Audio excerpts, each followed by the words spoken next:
बच्चों ओत्र पोर अस सबक ओल सोल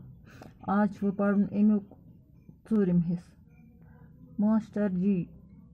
ति पोज गुजा गछ मुतवाजिन आसुन साफ आसुन बान गछन साफ आसिन खेन वोल गछ अथ तो दंद हमेश साफ थावन अमा पोज ओल सोल गो न मुतवाजिन गुजा ओल सोल छन साफ आसान मलन तो वरसन मज अक्सर खेन चीज नासाफ आसान इथी वारिया चीज खेन मा गो मुतवाजिन गुजा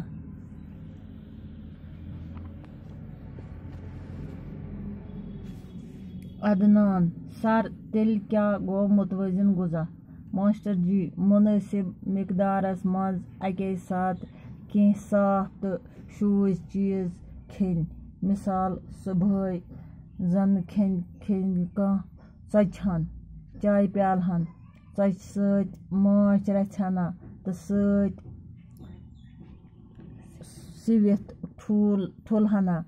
अम रोज तस सेहत ठीक अदनान सर मे तोर वन फिक्र जी यह क्या ओसुस बीमार पेमुत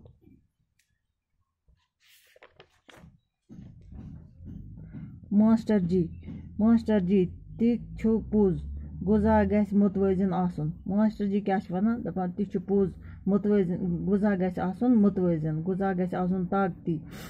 साफ आसुन बान गछन साफ आसन साफ ते गछ आसुन बे गछन बान ते साफ आसन खेन वोल गछ अथ तो दंद हमेश साफ थावन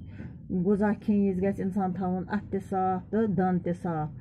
अमा पोज ओल सोल गो न मुतवाजिन गुजा मगर ओल सोल गो न मुतवाजिन गुजा कह ओल सोल छन साफ आसान दपा यह ओल सोल छन आसान साफ कह मलन तो वरसन मज अक्सर खेन चीज नासाफ आसान मलन मज वरसन मज इन जायन आसान खेन चीज नासाफ इथी वारिया चीज खेन मा गो मुतवाजिन गुजा इमे वारिया चीज ये खेमो यह गो न मुतवाजिन गुजा कह यह गो न ताकती गुजा कह अदनान सर तेल क्या गो मुतवाजिन गुजा अदनान क्या वनान सर तेल क्या गो मुतवाजिन गुजा अदनान पृछान पन्निस मास्टर जी मुतवाजिन गुजा क्या गो तेल मास्टर जी मुनासिब मिकदारस मज अके साथ कह साफ तो शूज चीज खेन मुतवाजिन गुजा गो मिकदारस मज मुनासिब मिकदारस मज अके साथ कह साफ चीज तो बे शुद्ध चीज खेन मसलन सुबह जन खे कह चन चाय प्यालहन सुबह वथित खेन चन बे चाय प्यालहन च सत माच रचना च सत गछ आसन माच रस तो सिवित ठूलहना बे गछस आसन सिवित ठूल अम सत रोज तस सेहत ठीक अम सत इंसानस रोजान सेहत ठीक उमो चीजों सत उमे चीज गई मुतवाजिन गुजा